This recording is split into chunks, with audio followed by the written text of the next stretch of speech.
Good evening, I'm Father Dave McGowan. And I'm Isabel Gauvery. Welcome to the special Crosstalk edition of Reel to Reel. Tonight we're going to pick up on a topic that we discussed several months ago, addictive behavior. But this evening we're going to focus on the area of sexual addiction, a little discussed problem that is being seen by more and more counselors throughout the country. Tonight, as special guest, we have Mr. Joe Driscoll, who's the Executive Director of the Malvern Institute. The Malvern Institute specializes in the treatment of people suffering from substance abuse. We also have Dr. Richard Fitzgibbons, whom you all know from our relationship series. And we also have Mrs. Mary Jane Brandt, a psychotherapist in private practice in association with Dr. Fitzgibbons. So stay with us as we enter into this interesting discussion. The House of Charity can be found at work throughout South Jersey, wherever there is suffering and distress. Through its agencies, compassionate care goes to the elderly. The needy receive food and clothing. Special education programs administered to the mentally handicapped. Expectant mothers receive pre- and postnatal care, and medical services are rendered to the ill. Support the House of Charity in South Jersey. Touch someone's life with love.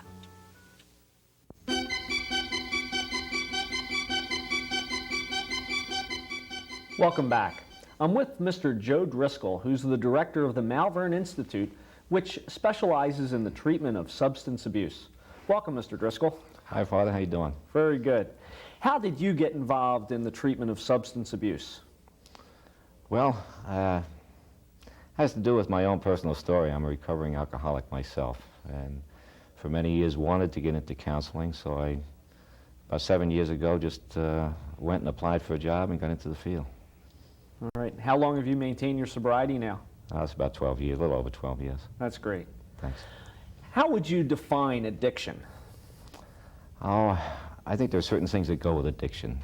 There's a powerlessness about whatever that addiction is towards. You're not able to control it. There's a sense of, on the part of the addict, of not feeling worthwhile.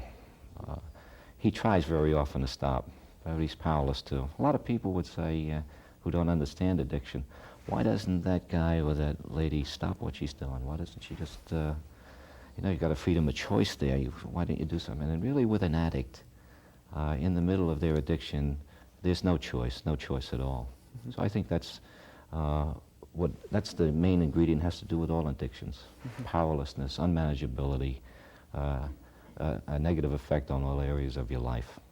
We're used to hearing about drug addicts or alcoholics.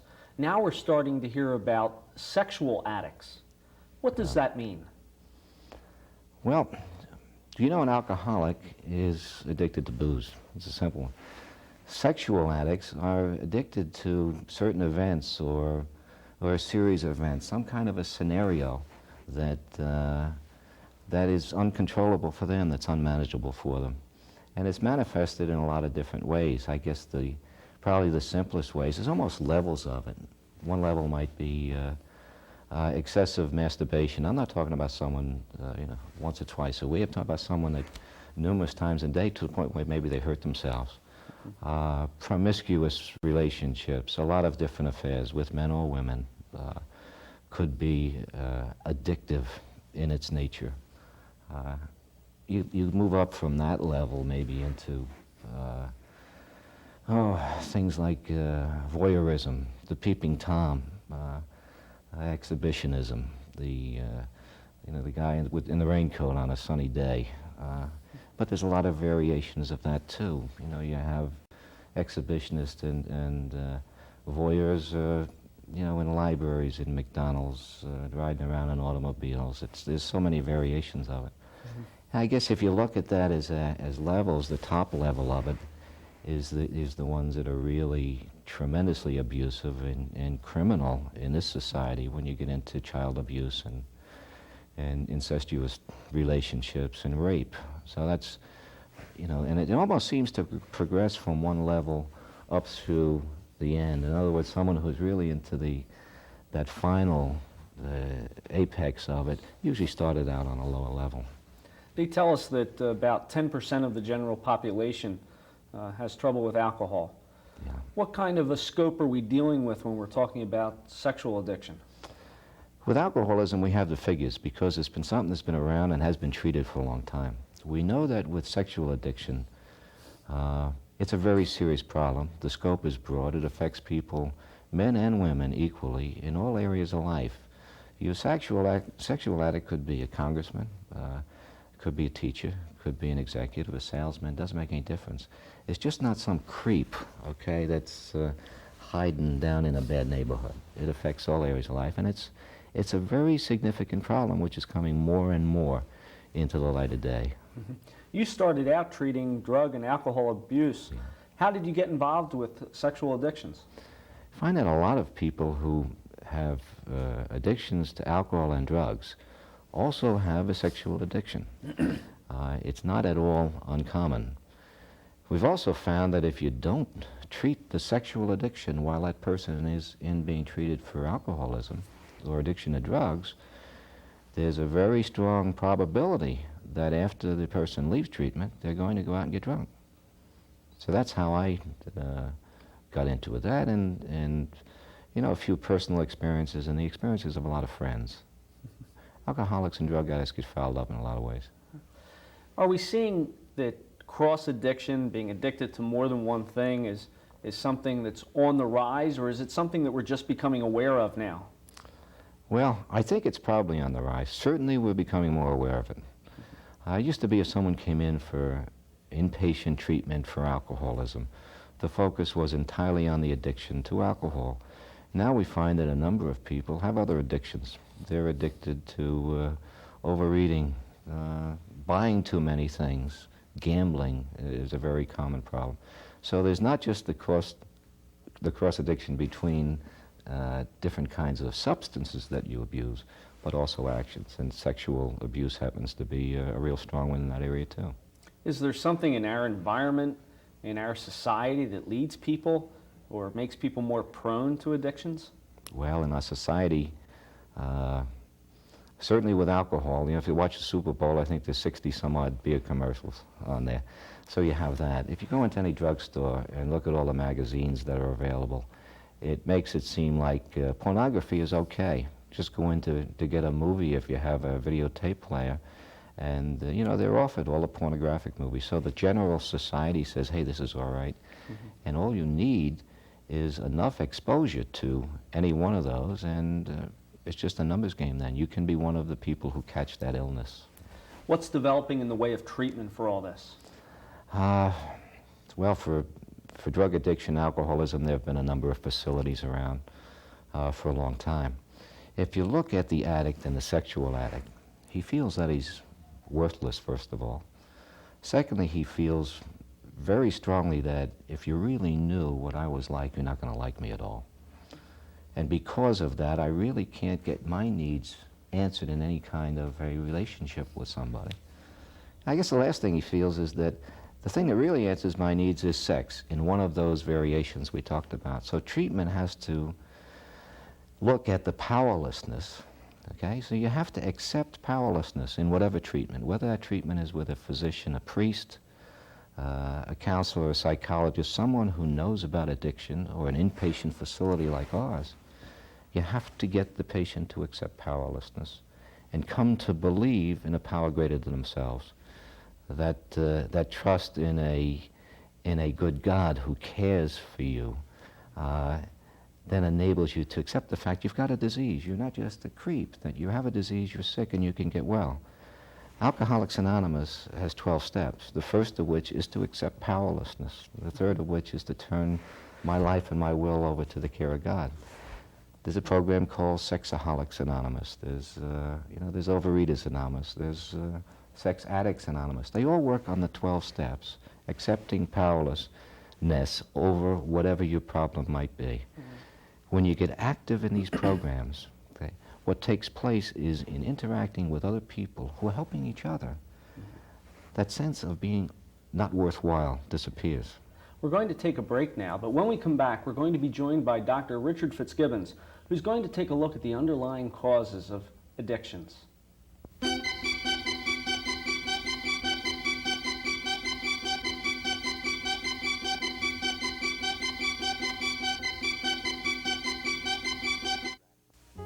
At the Donahue Funeral Home, we're always gratified to hear from the families we serve. Over the years, many bereaved families have told us how much they appreciated the warm, home-like atmosphere of the Donahue Funeral Home.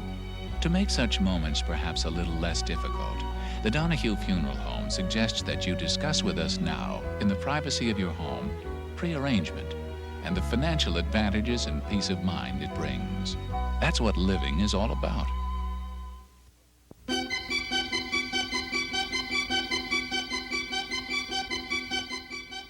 Welcome back. Joining me now is Dr. Richard Fitzgibbons, who's known to most of you because of his work on Reel to Reel and our relationship segment. Dr. Fitzgibbons is a psychiatrist with a practice in the Delaware Valley. Doctor, welcome back to Reel to Reel. Thank you, Father. Pleasure being here with you. This past while we've talked about substance abuse, and now tonight we're talking about sexual abuse. Could you give us some background on the root causes, the common causes of sexual addictions?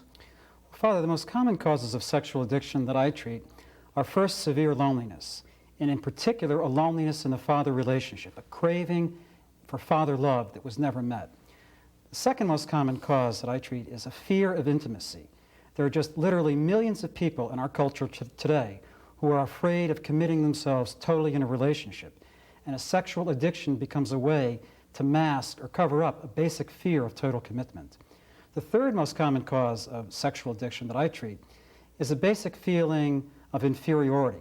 And these people feel inferior about themselves as men or as women, and what they really do is they use people sexually. They use them to try to build up their very low sense of themselves. So those are three of the most common causes of sexual addiction in my practice. Are these causes especially particular to the 1980s? Did we see them in the 40s or in the 30s, or is it something particular to now? Well, that's a good question. I think that people are much more vulnerable today than they were in the past, and I think that vulnerability is primarily caused by the breakup of the family. Also by the fear that many, many young people have that marriages don't work. So if marriages don't work, why commit yourself to one person? And so why not just be involved in a multitude of relationships? Finally, I think the culture in which we live today is an extremely selfish culture. And so the sexual addict is a person who's a selfish person, a person who doesn't want to commit themselves fully or give themselves fully in a relationship. We have people who get involved with substance abuse because of the same problems and causes that you've mentioned. Why do some get involved in sexual addictions?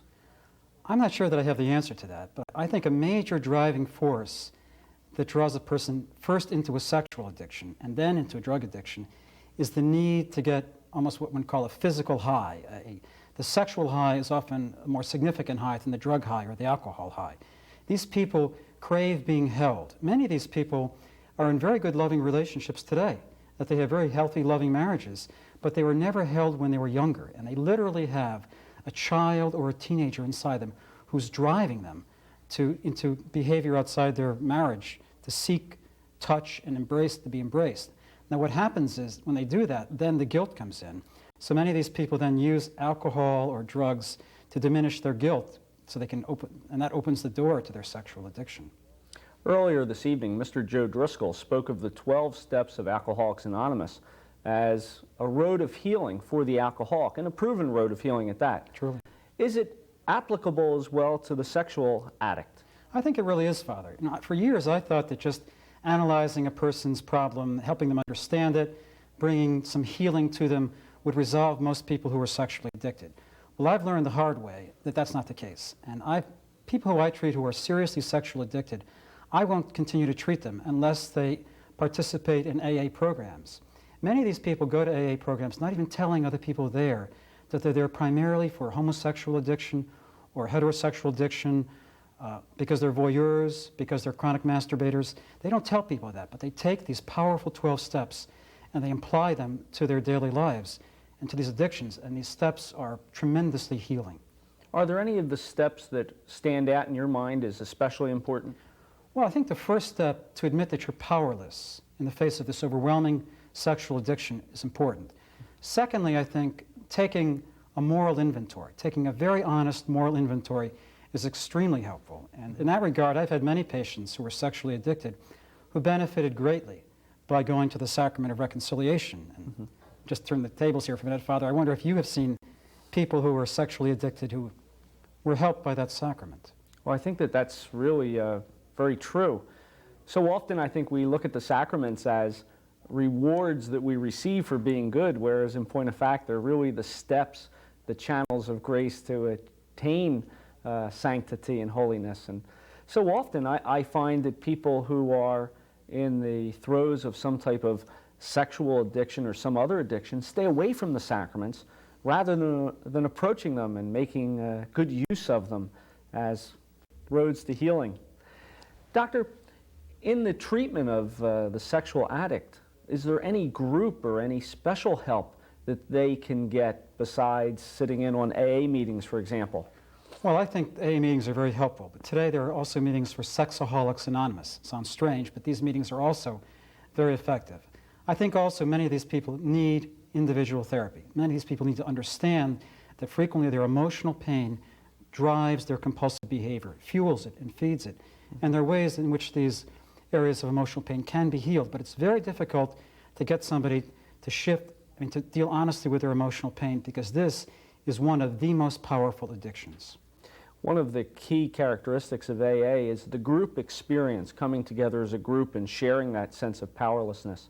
How important is that in sharing the powerlessness of a sexual addiction? Oh, I think it's very, very important. So many of these people who are sexually addicted, chronic masturbators, out-of-control homosexuals, they have no one to share with, and they're just craving somebody they can share their struggle with, and it helps them tremendously to feel that support of another addicted person. Are these groups available in the Delaware Valley? Indeed they are. And how would they be in touch with them? Well, I think you could call AA, and they would put you in touch with Sexaholics Anonymous and other groups that could be helpful. Okay. Doctor, finally, in looking over the whole scheme of what's been developing, do you see any particular real bright hope on the future, a turning of the corner so that we'll see a lessening of these problems? Well, I think as a Christian, I'm always trying to be hopeful. But I think one of the major breakthroughs today is that sexual addiction is being recognized as a serious problem. It's not just something where a person goes and does his own thing. This is indeed an addiction. And it can be treated like other addictions, and it really can be resolved and healed. Well, Doctor, we thank you for being with us again this evening. We're going to take a break now, but when we come back, Belle's going to be with Mrs. Mary Jane Brandt, a psychotherapist who works with Dr. Fitzgibbons in private practice. She's going to be joining us to speak about families and family lives and helping the addict. Thank you.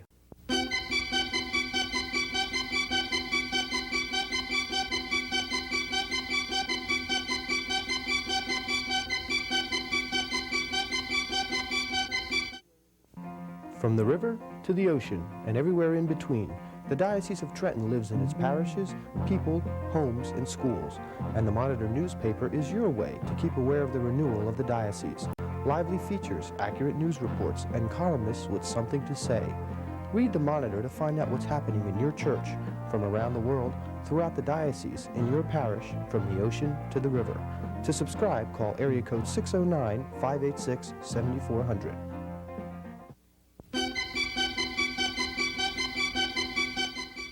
Welcome back. My guest for this segment is Mrs. Mary Jane Brandt, a psychotherapist in private practice with Dr. Richard Fitzgibbons.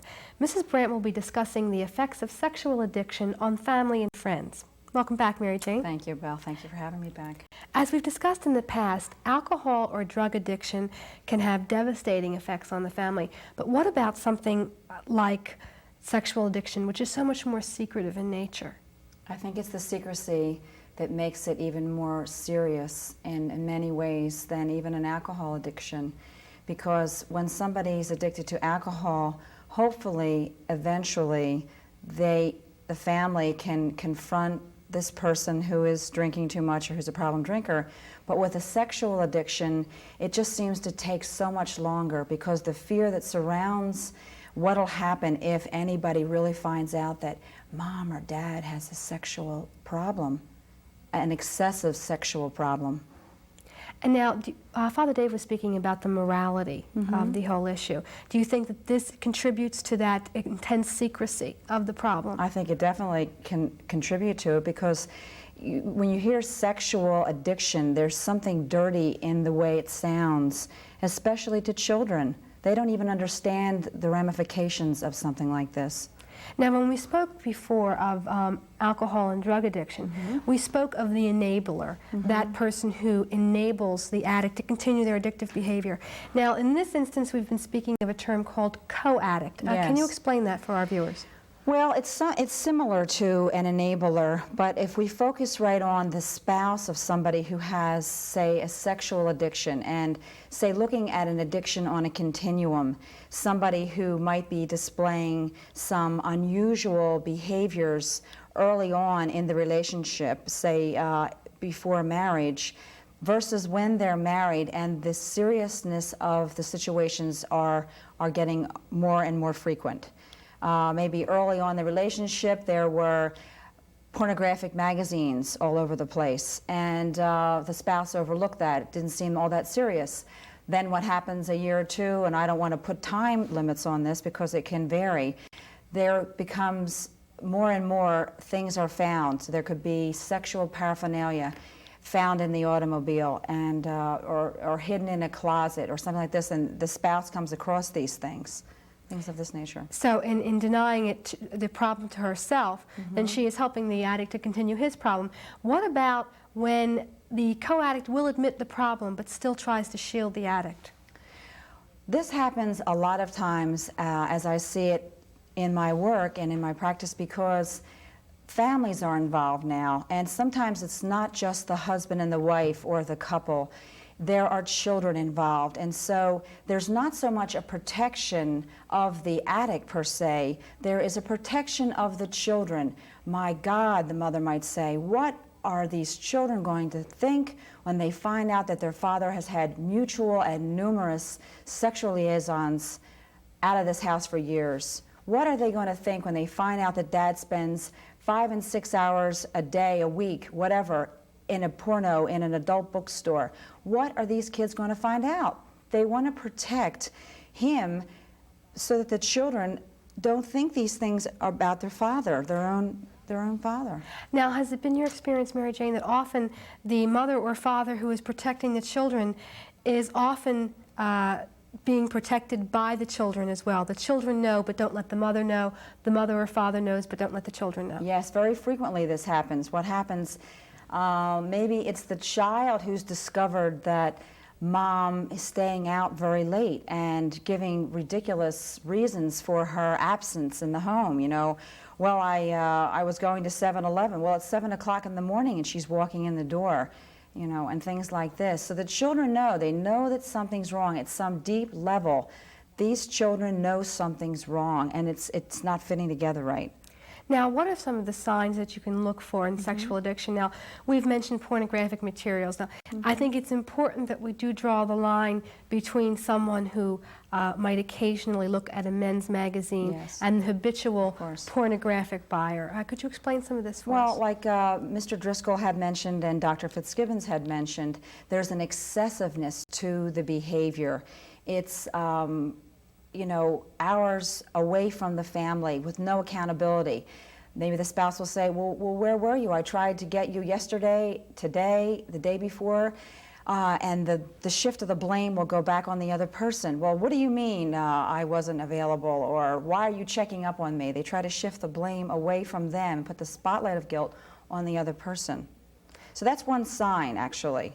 And anything else that they can be looking for? Yes, I look for pornographic materials, an excessive renting of these videos that they bring back into the family and want to watch and want to see, just long absentees from the family, away from the house with no accountability. I think that's a really big one.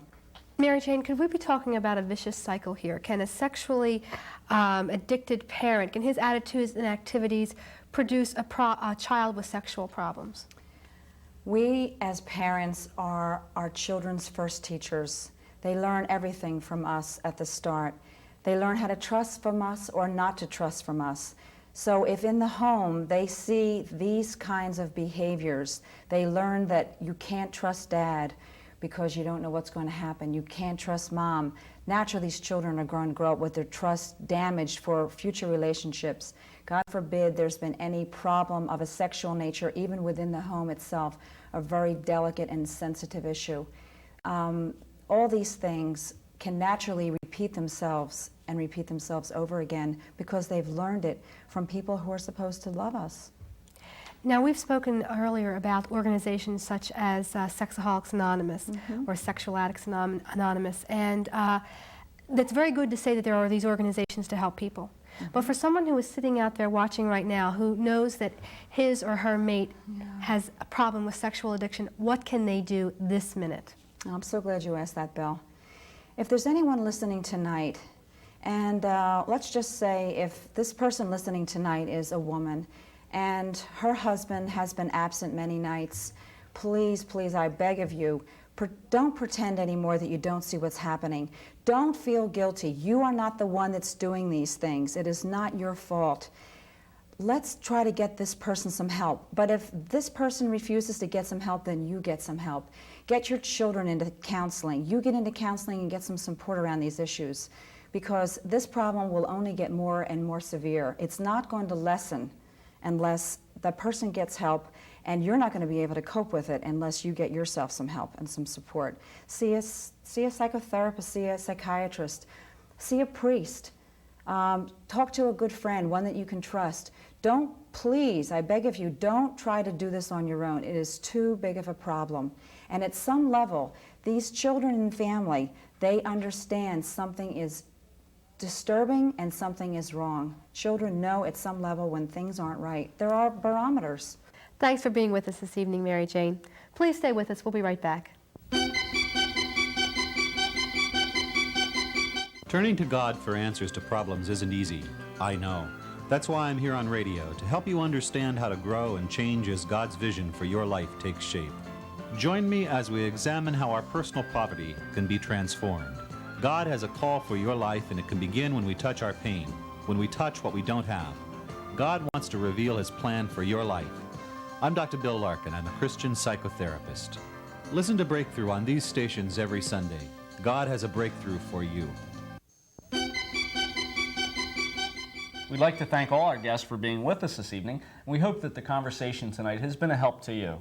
If you have any questions, or you know anyone who you think might be in need of help, please contact us here at Reel to Reel, and we'll put you in touch. Write to Reel, 222 North 17th Street, room 907, Philadelphia, Pennsylvania, 19103. That's Reel, 222 North 17th Street, room 907, Philadelphia, Pennsylvania, 19103. Or call during business hours, 215-668-9842. So join us again next week. Good night. Good night, and remember, Jesus is Lord.